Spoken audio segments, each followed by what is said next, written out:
One of the recurring themes within my writing is sleep deprivation and the bedtime routine. We've had to learn a lot to be able to get to where we are right now as parents, and very lucky now that my boys sleep through 80% of the time, which is fantastic. But I'm always trying to find new ways to discuss the day with my children, and the sleep book by Aislinn Marek is a fantastic way to start communicating slightly different with your children before they go to bed. I won't give too much away. Aislinn explains it all much better than I do. So have a listen and check out her book today, The Sleep Book, and also check out her website, The Calm Within.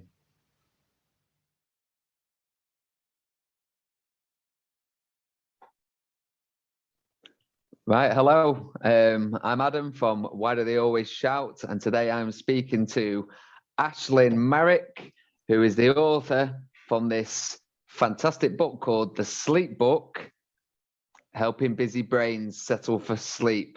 Hello, Ash. Good morning, Adam. Good morning. How's it going? All right, yeah.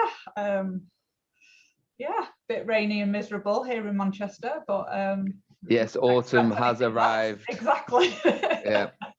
Absolutely. Yeah. If you hear any wild screams or anything like that, I just want you to know that one of my children is off ill. And so if you hear the word food or snack or drink shouted very loudly, it is that beast that is over there. That's absolutely fine. No problem. Well, talking about, having a poorly child, one thing that people that have read my book will understand is sleep deprivation has been a massive part of our life. It's pretty fair to say it's been the greatest barrier that we've had to overcome in our lives. And I've had a horrendous couple of nights sleep right now. I think that I've learned to deal with it as an adult, with drinking lots of water and trying to go bed early, the night after.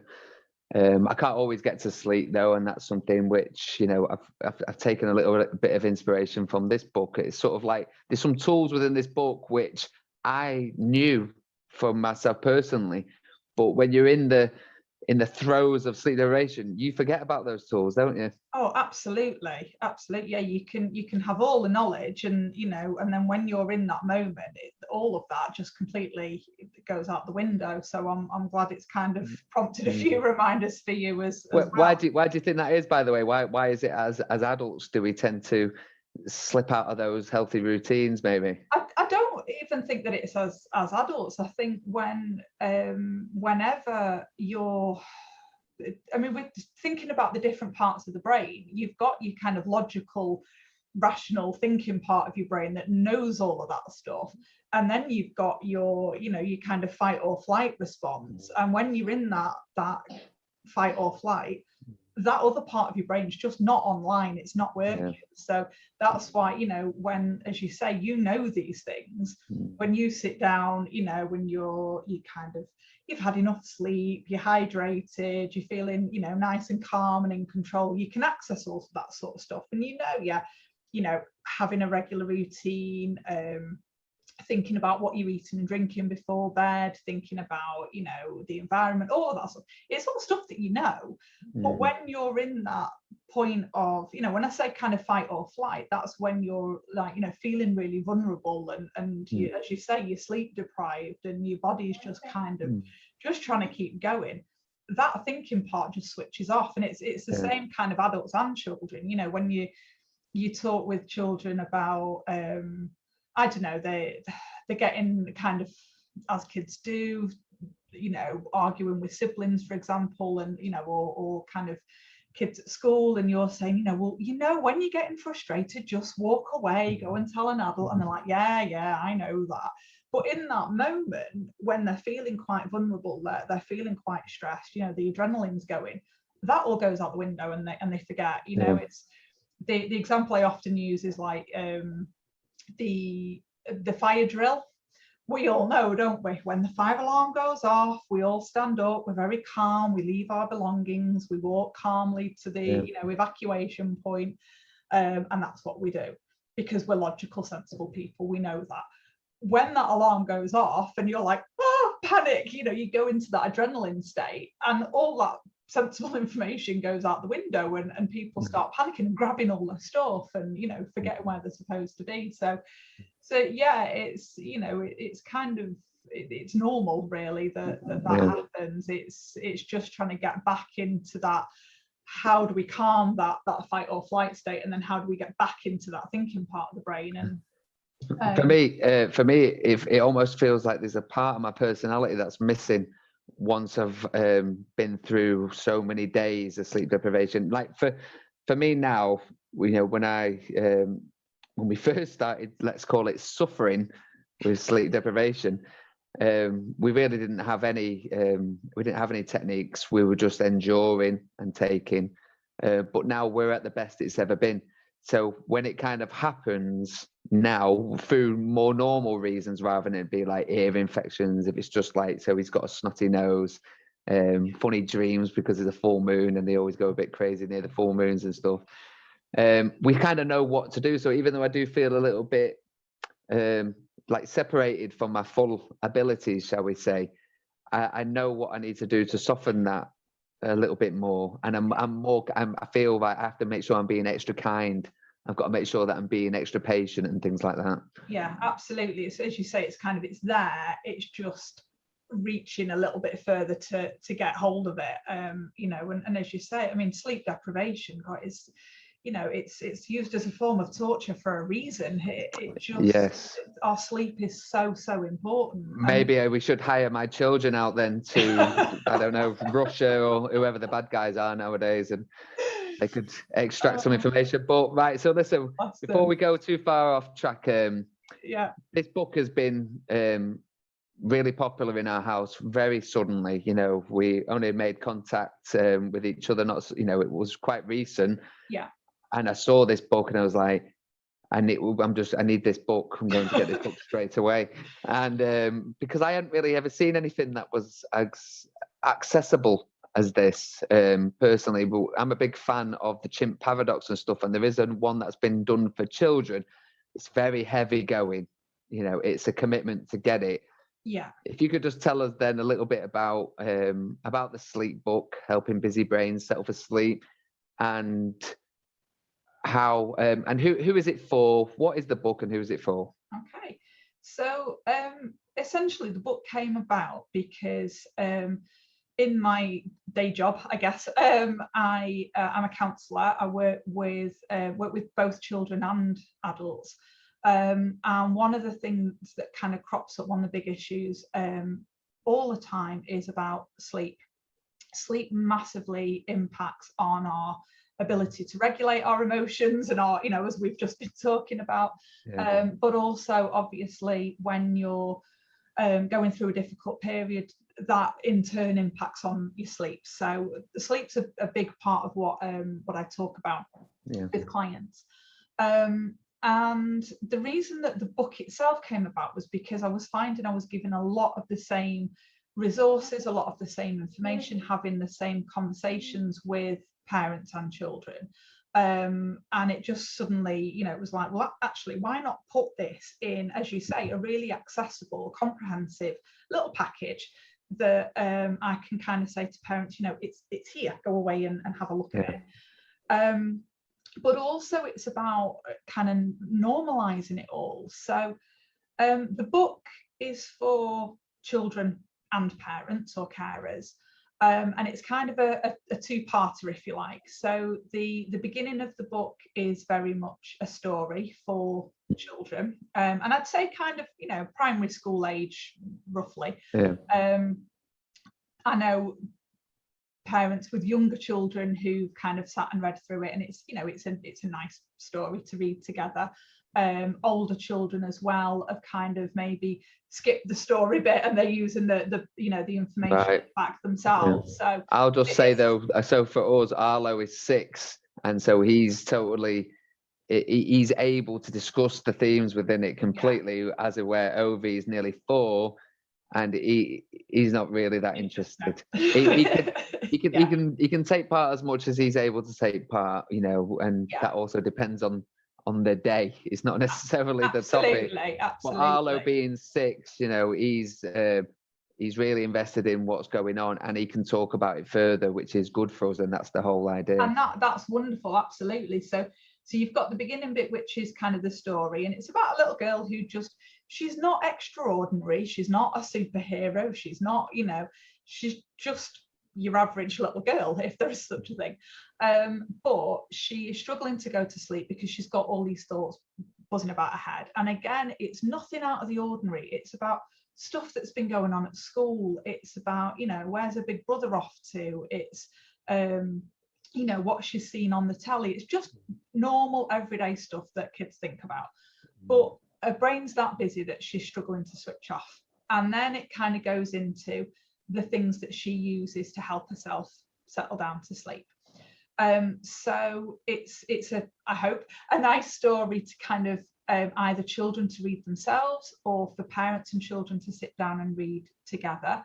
As you said, it's kind of then opening up that discussion, and I've had so many kids who you know, have kind of come back and said, you know, how did you know I think about that, or I've thought about those questions, or, you know, kind of really able to, it's relatable, I think. Yeah, definitely. And then the second part of the book is about the kind of strategies that parents can use, and kind of looking at the importance of a sleep routine and what that looks like. So the things that we were talking about before, you know, thinking about our bedtime routine, and often we think of a bedtime routine as being something that we do with kind of babies and toddlers, but actually it's something that can and should, I think, follow us right throughout our lives, really. Especially as children's problems, well, not problems, the thoughts become more sophisticated.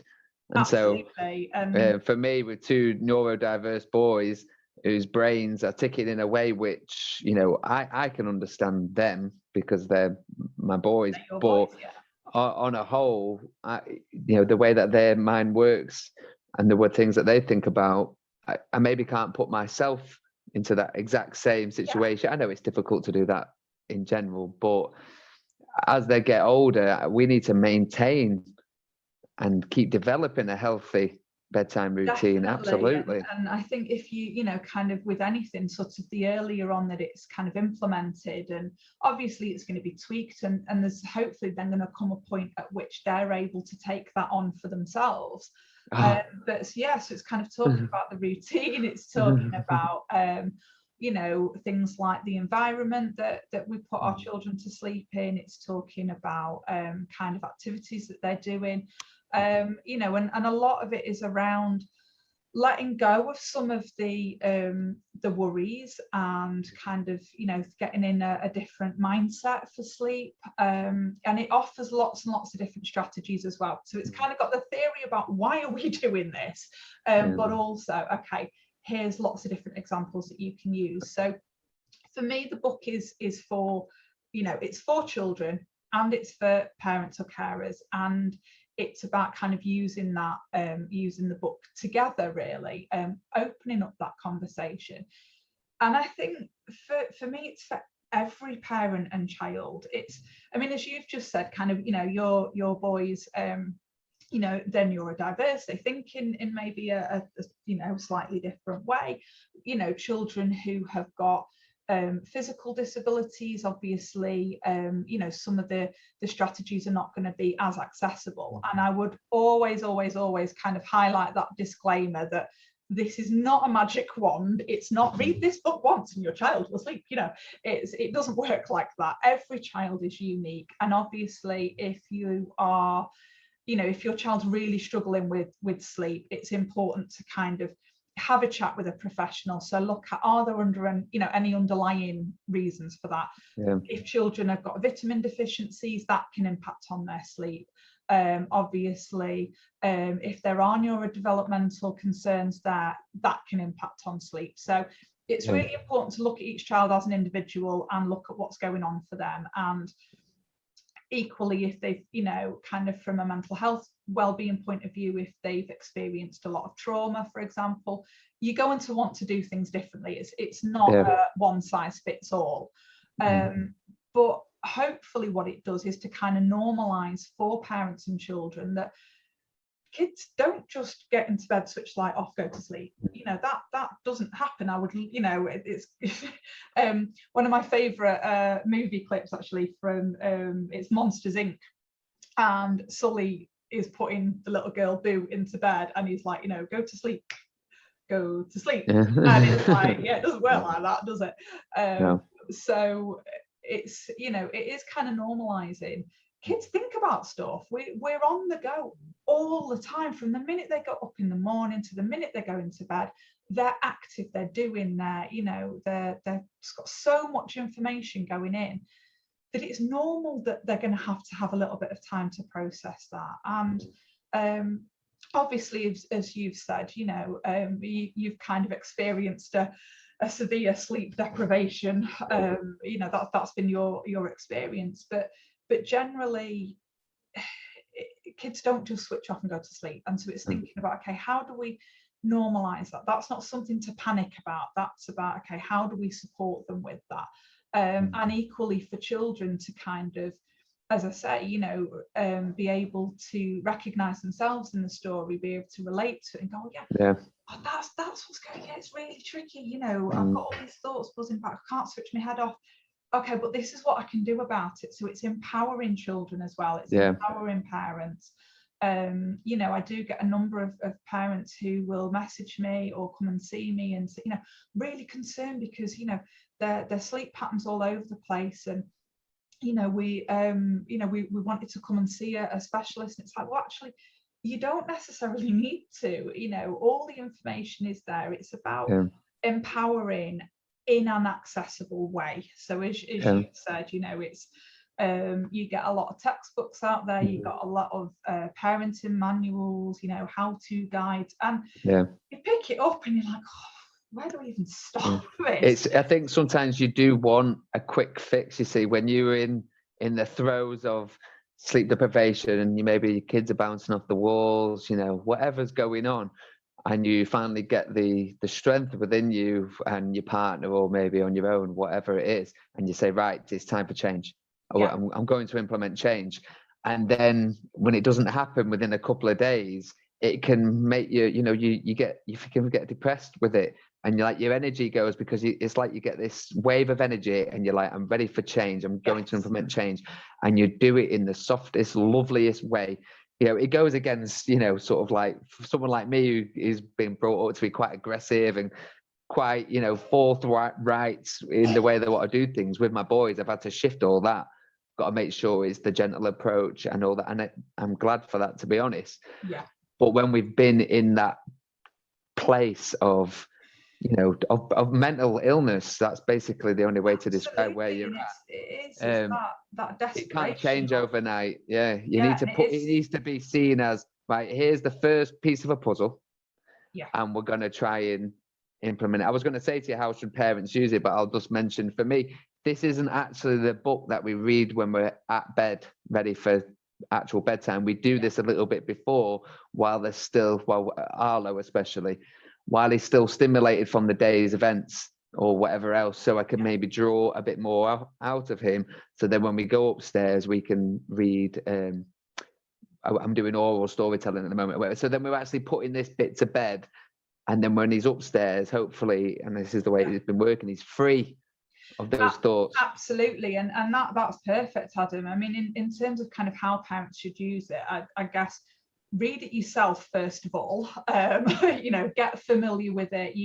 Kind of get to grips with it, and maybe kind of reading through the sort of strategies and the theory bit at the back. Get familiar with that and maybe plan a little bit. Okay, so as you say, right, we want to start implementing some change, and it has to be a kind of committed change, if you like. As you say, it's not, oh, well, we did this one night and it didn't work, so that's that. It's like, no, you need to kind of stick with it. It needs to become a habit, and habits take time to form. So kind of plan a little bit, thinking about, right, what does our bedtime routine look like now? What's working, what's not? what maybe can we take from that and tweak and change? Read it with the child, absolutely, but don't force it. So it's not going to be, we're going to read this book and you're going to go to sleep, it's going to be great. If they're not interested, don't force it, because that'll make them really resistant. But there's nothing wrong with you starting to implement things, and as you say, perfectly, you read it with him kind of maybe downstairs while he's still a bit kind of up there and you want him to put it down. Bed should be, and this is kind of one of the things I talk about in the book, the bed should be the place where you go to sleep. So what, and I'll hold my hand up, to this, it's like, we get them in bed and we sit down and we start talking about, like things that have happened throughout the day. And then the bed becomes a place of kind of cognitive activity, and you're keeping them going. So absolutely do all this kind of beforehand. And then, so that then when they're getting into bed, that's the place of, right, we're ready for sleep. The brain associates the bed then with the place of sleep. So absolutely, kind of have a read through it first for yourself. Obviously you're going to have to tweak it to you and your lifestyle.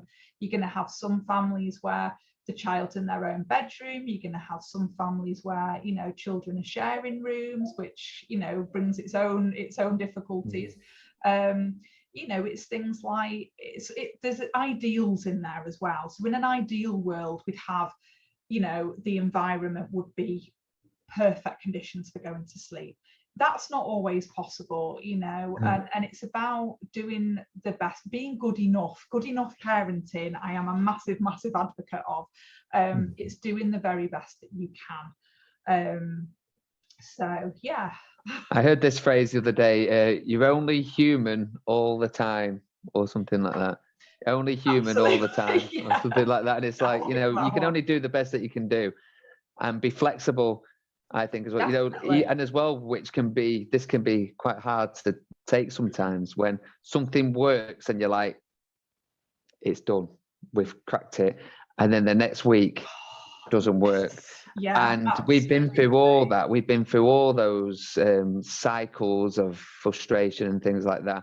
So now we just, like my wife says about hold on gently to things. She holds on gently to things, because things are going to change. Like the growing up. Arlo, especially 6. The things he comes out with now. And if you think about how much children's brains and bodies are developing all the time, things don't. Then, as you say, we're only human all the time. They're not robots, and you're not a robot. So it's about being flexible and equally, as I say, kind of having your routine. Obviously it's as I say, it's not going to be like clockwork, because life isn't like that. There's going to be days where maybe they've been really overstimulated and they need love to come or there's going to be days where, as you say, they're poorly and actually they need a slightly different routine, or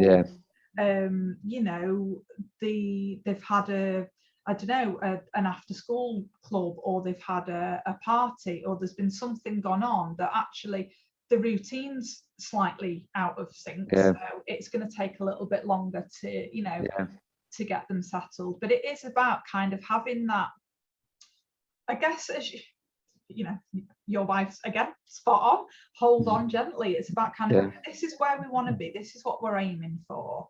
And this is what we can do. And as I've said, really empowering the child as well, or these are things that they can do. So it's kind of pulling all that together. It's not a one size fits all. It's not a magic wand, but hopefully it is something that's accessible, that is something that opens up that conversation around not only sleep, but also what's going on in their heads. Being able to kind of work together, because obviously what I sometimes find is that a bedtime routine is something that is done to children. So you are going to, you're going to have your bath, you're going to get in your pajamas, you're going to go to bed, and you're going to go to sleep. And it's like, how much do we involve them with that? How much do we kind of talk about what's going to make them feel comfortable and secure and safe? Rather than us saying, this is wine time, kiddies. This is wine time. You're not invited. Come on, get to bed. Absolutely. But and you know yourself, it's like, what do you need to do before you go to bed to wind down, to have that quiet time? I make some brutal errors occasionally because I've got technology issues at the moment, so I'm having to write a lot with a pad and a pen, which is fine because it's something that I learned to do quite a long time ago, and I enjoy it. Spelling's a bit horrendous and things like that, but that's just a barrier. That doesn't matter because I can sort all that later. But I've started sneaking the pad up to bed. And so when I'm lying in bed, when I should be just reading and chilling, started to write a bit more, and then when I'm trying to close it, I'm still thinking about it.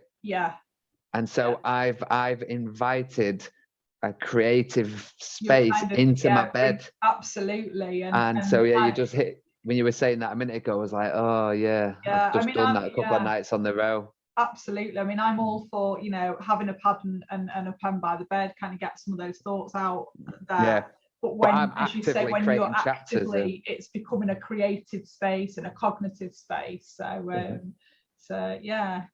I will stop that anyway. But I was thinking that about stories. I was thinking about when I used to go to my great grands years ago. Me and my brothers used to go quite regularly. They used to take us to Wales every year because my mum and dad were too tight to take us and they went abroad.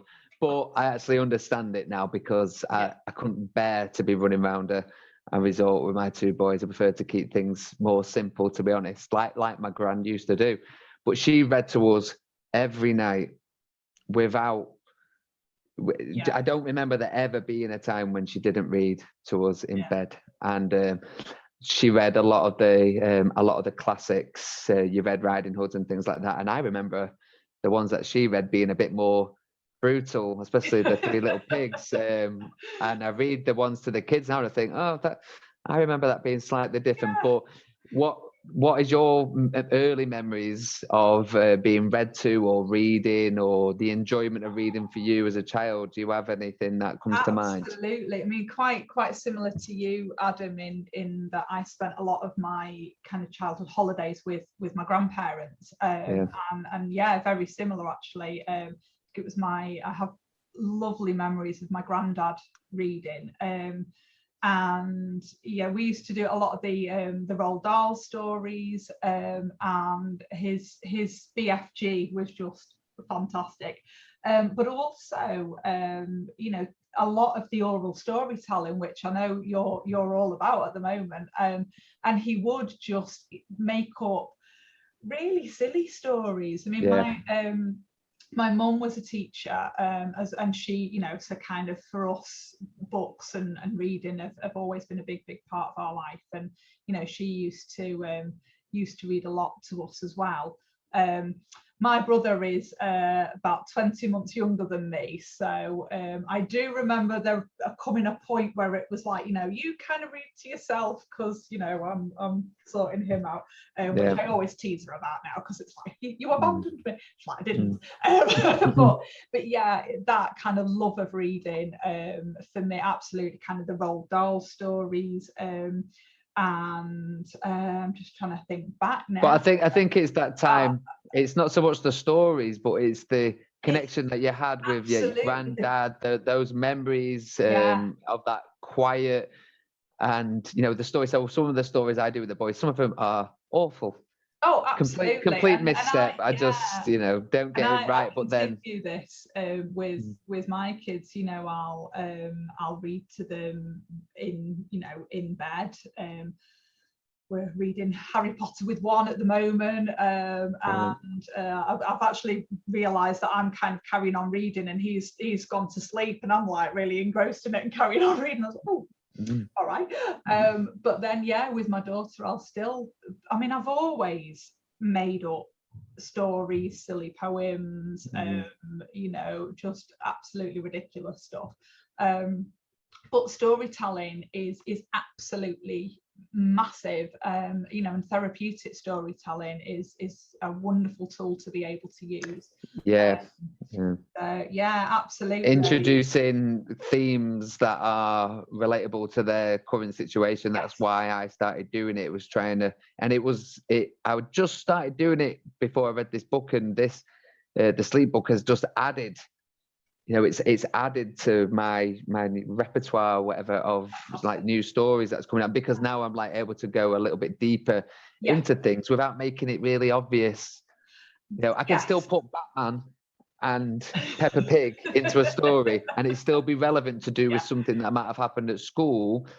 They're just the main characters. I do think it's important to include your children in it in some way. You may not say their name, so I might say, oh, there was a boy, there was two boys, two brothers, one was 6, one was 3, and you know, it'll be like that. And as soon as you sort of, they can sense that familiar character within the story. Just reminded me, Adam, of something I did with my little boy. It's probably a couple of years ago now, but kind of making up stories, you know, and it was very much centered around him, you know, and it was kind of different. It was always like, I think we started off with dreams, so it was, you know, it was a little boy, and when he went to sleep, you know, he this was his dream, and it'd be a different dream, but then he'd be like wanting the repetition of it, and I'd be thinking, what did I say? What happened next? And they'd be like, no, that didn't happen. No, you've got that wrong. It's like, right, I need to start writing these down now. But yeah, I do think, you know, storytelling is so important. And as you say, the sitting and reading together and that connection and that quiet time. But also, I think for parents that really kind of being mindful in that moment, because when you've read The Gruffalo 50 billion times, you know, you've read The Tiger That Came to Tea. Tiger Came to Tea, absolutely, you know, and it can be so easy to just kind of be reading it by rote without really being present, and you're thinking about, you know, well, I've still got to do the washing up, and you know, there's clothes on the line that still need bringing in, and I've got to send that email. But then you're missing their responses, their reactions, and you've split yourself in two. And as I said, this, you know, I've done it, I do it, and it's not about judgment. It's about that kind of reminder of, if you catch yourself doing that, it's not going to change. The things are still going to be there for you to do. That's, you know, you sitting there thinking about them isn't going to make it happen any quicker. Bring yourself back to that moment, enjoy that moment with your child, you know, and then you'll have had that really special moment with them, and then go and deal with the other stuff and then make yourself through, you know. But it's I do think storytelling and kind of that connection is really, really important. I'll just give a little tip that this book's featuring for you. I'll just give a little tip for anybody who has to read the same book over and over. Sometimes I just deviate from the story a little bit. So I might mix it up somehow, and that's a way for me to stay present. Like you say, I get told off if I do that. No, my boys they get interested. They're a little bit like, oh, what's going on here? Ruffalo's on a different path. So I still remain, the core of the story still remains the same, but I might just mix it up a little bit, and that's just literally for my own benefit, because they do tend to, once they find something, they can like it for a very long time. But I understand that, because I used to watch Grease every day when I was in like year, I don't know, like second year primary school. I used to pretend I was ill so I could go home and watch it and stuff like that. I was like, it was my hyper focus, my special interest or whatever for maybe like 2-3 years. And then, like with most things, you just drop it then, and that's it. And you sort of see it on the shelf, and you go, oh yeah, God, I used to be obsessed with you. What plans have you got for the future? Have you got something else in the pipeline that we should know about and be looking forward to? There are always ideas, Adam. There's always I've got about 3 books on the go, I think, of various different kind of like novel, short story. I said, always writing. I'm not quite sure what's going to be coming out next. But as I say, there's a couple of ideas. I'd like there to be kind of more in the same vein as the sleep books, are kind of addressing some of those common problems that we experience as parents, or kind of making it in that accessible way of, here's the information, and the story for the child, here's the support for the parent. But yeah, I'm not quite sure, because we've been going through transition. My eldest has just started high school, so there's been a little bit of a kind of pause, get the family stuff sorted, and then back into the writing. And again, I think it's having that space to write as well. Kind of with them both being back in school now, it kind of gives me that, it gives me my calm back to actually get those ideas down. So I see a lot of the writing, don't forget, the writing is almost like the second part of the process, because a lot of the creative thoughts, the barriers that might need overcoming, or problems that need solving in your own mind, that all happens while you're washing the pots. Absolutely. I've got notes and notes and notes on my phone where I've been writing. I mean, I'm always doing little poems and rhymes and stuff like that, and as you say, it's all there. It's the actual process, I think, of getting it down on paper is the thing. So yes, there are definitely more things coming. Right. Yeah. And if there was one thing that you would like to add to the book, maybe some detail or thought that on hindsight that you would like to have added in, could you talk about that? Is there anything extra? Yeah, I mean, I think there's maybe something that I would have kind of added in a little bit more about the importance of sleep. I think that was, but it felt like I didn't want to take too much away from the story. So I could have written a lot about, as we were talking about right at the beginning of this conversation, about why we need sleep, what it impacts on, etc., etc. But I kind of didn't want to make it too heavy, and have a bigger kind of theory advice section than the story. So I wanted to keep that balance. The other thing was about making the book yours. So this is kind of what is coming out, is we've got the sleep journal, and we're just making a few little tweaks to it, making it right. But that is going to be, either you can use it alongside the book, or you can use it just completely independently, and that's going to be that space to make it yours, to write down, the visualizations that you like, get the kids to write their own, to draw some pictures, write down, having it as that space to empty your head before sleep, write down the worries, getting that positive mindset. Parents kind of writing down, what they're feeling is working, what's not. So it's about very much making your sleep routine, and so that's going to be that space, which in a way I'm quite glad is actually as a separate book.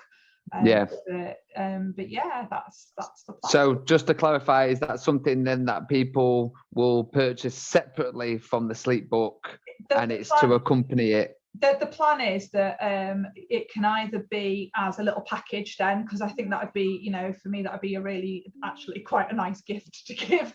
It's, you've got the book, you've got the journal, and it kind of goes together. If you've already got the sleep book, then you can buy the journal separately.